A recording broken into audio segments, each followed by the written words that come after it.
We asked if you were interested in sending in your own replays for us to analyze, and we didn't expect many submissions. But boy, did you guys show up. We got a ton of submissions, but we were only able to pick 2 replays for this video. However, due to popular demand, we're gonna make this into a continuous series. This video was a lot of fun for us to make and extremely helpful to you guys as well that wanna get better quickly. It's our goal to watch every single one of you guys play, so watch this video all the way through and then look in the description below for instructions on how to send in a replay. Alright, you guys are here for some gameplay analysis, so let's begin with some clips from our very own Silver Midget at Pro Guides.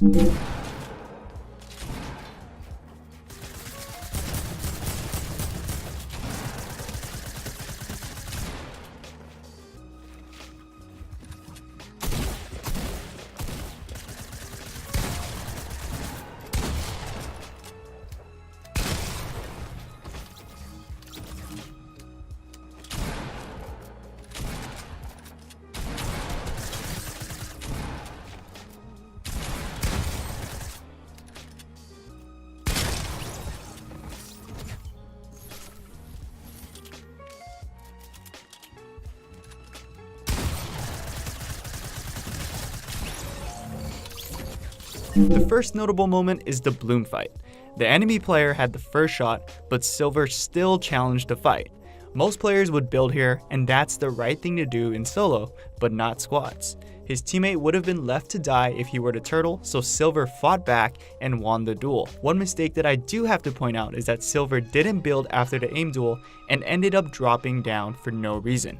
The result of the duel is that Silver created space for an isolated 1v1. For this fight, Silver confused his opponent by repositioning over the top, and then followed up with the movement trick of moving down the ramp and then jumping for a peek shot. Repositioning during fights is high level stuff and is something that a lot of players don't consider enough. Watch the movement in this fight again to get an idea of how to move around effectively.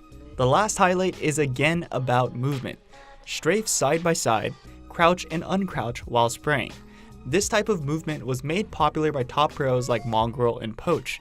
It seems like it's not a big deal, but seriously it makes a huge difference and it's not even hard to do. This clip was nice and was played pretty well, but let's move on to an example where Silver makes a few notable mistakes that you might be making as well.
This ramp push might have looked clean at first, but there were actually a few mistakes. He could have been blasted by an edit play right here. All Silver had to do was put another line of cones and he would have prevented any of this from happening. Now he has to box up and let his teammates fight alone. Silver pushes out of the box, knowing that there's an enemy on high ground. Push is totally fine, but he never built any protection and lucked out because his opponent missed. However, he does redeem himself by replacing the roofs and walls and even begins tunneling. When in doubt, tunneling is effective. It's also a squad game, so he was able to depend on his teammates to bail him out.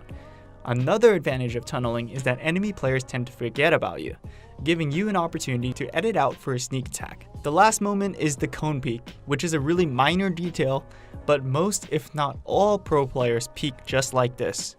Crouching around a cone makes you really hard to see, so it's a really safe way to fight. Cone peeking behind metal is even better because you're virtually undetectable, so keep that in mind as well. Those critical errors that Silver made are easily fixable. Whenever you're pushing a high ground player, you must defend yourself. Don't chance it, all you have to do is build a few roofs and you'll be safe. I hope you guys learned from these 2 clips because we're just getting started. Let's watch Jivli, who was able to win an intense duo game all by him or herself. On the survey, you mark that your strength is your aim, your weakness is your building, your favorite way to fight is with an AR at mid-range, and that your goal is to learn how to rotate and fight in 1v2s. You're also on your own for pretty much the entire game, making the solo win really impressive.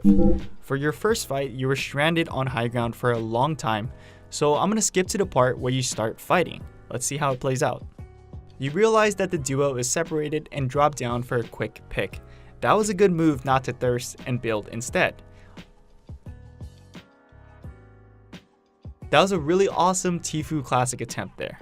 We're also going to highlight what just happened right here, so keep this part in mind. That was a smart play right here to use the down player as bait, and an even smarter move to reposition right after.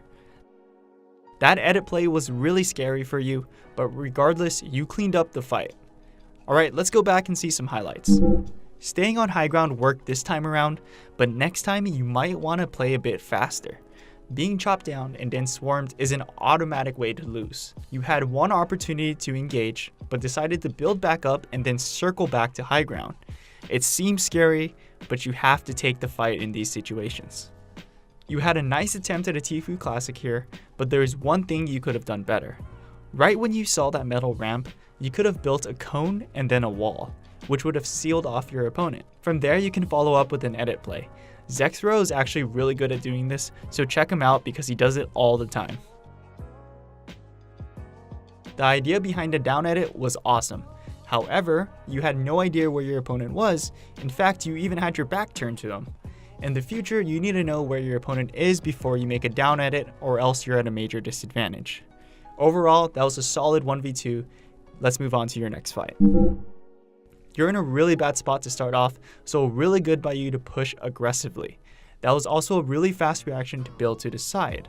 Right now, I'd be pretty scared of his or her teammate on your left. But besides that, that's really good recognition by you to edit through the top. Most players would have missed that. After some quick looting, you go for a high risk, high reward snipe, then push. You could have done some really cool things during this push. I'll break it down later, but I really like what I'm seeing overall.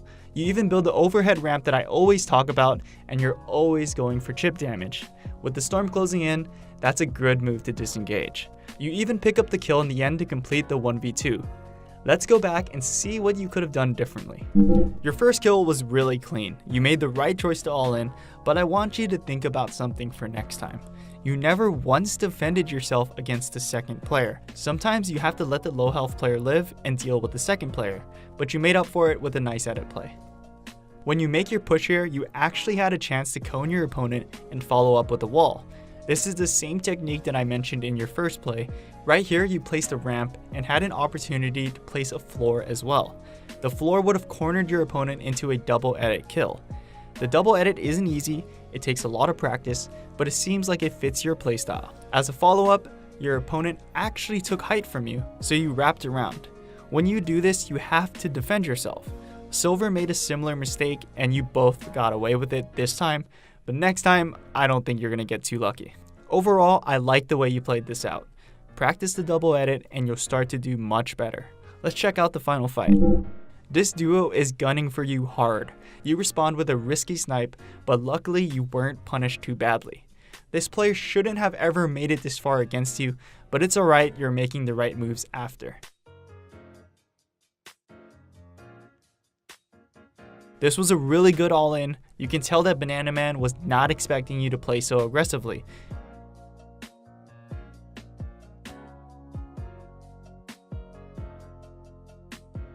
You also follow up with a nice disengage and another good all-in. I'm going to tell you a small trick to win fights like this a lot easier, but let's jump ahead to the final fight first. That was a good high ground peak right here, and man, these players are probably pretty new, so there isn't much to say here. All around, great win, but let's go back and break things down.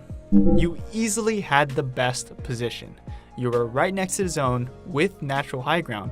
Despite this, you were sitting on a flimsy wooden ramp. This type of position needs to be invested in, so use metal and brick next time and make sure your base isn't flimsy. Here you definitely need to use your AR and SMG. This player was allowed to push you without cover for free.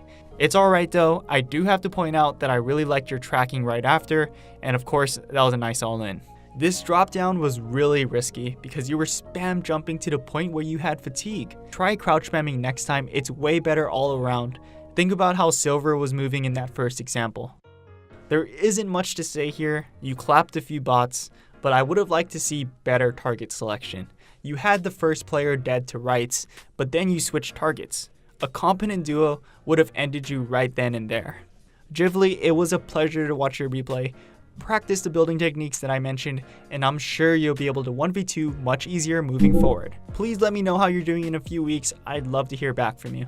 The next replay is from Lair, whose strength is building, weakness is game sense, and favorite way to fight is up close and personal. Your goal with this analysis is to learn about rotations. First off, I can tell that you watched the entire Season 8 video, so I'm really happy that I was able to help you use the bus path to your advantage. If you haven't watched that video yet, you should definitely check it out. Anyways, let's see your first play. That peek was really dangerous, but it worked out, so I can't say much. I'm also really worried about this ramp push here, but it's all good, you closed the distance. I'm also a huge fan of that cone right there, and man, that was a clean finish to the fight. Great stuff. Let's see what we could have done better. I like the hand cannon shot here, but you need to be a lot faster with it. You were out in the open for so long, so even if you lose accuracy, take the shot and live with the result. As for your push, I'm sure you know this already, but you need to ramp floor wall or else you're gonna get shot out. I'd also consider switching to brick or metal, something that players don't do often enough. I really like what you did when you closed the distance though. Your first cone to deny height, your edit, and your second cone were all awesome. However, you missed the final hit in the combo. You should have put a floor down and then edited for the all-in. Even though it still worked out, keep that counter build in mind for the future for a more complete play. Let's move on to your next fight. Your decision not to ramp up anymore and just jump in might have seemed minor, but it was actually really smart.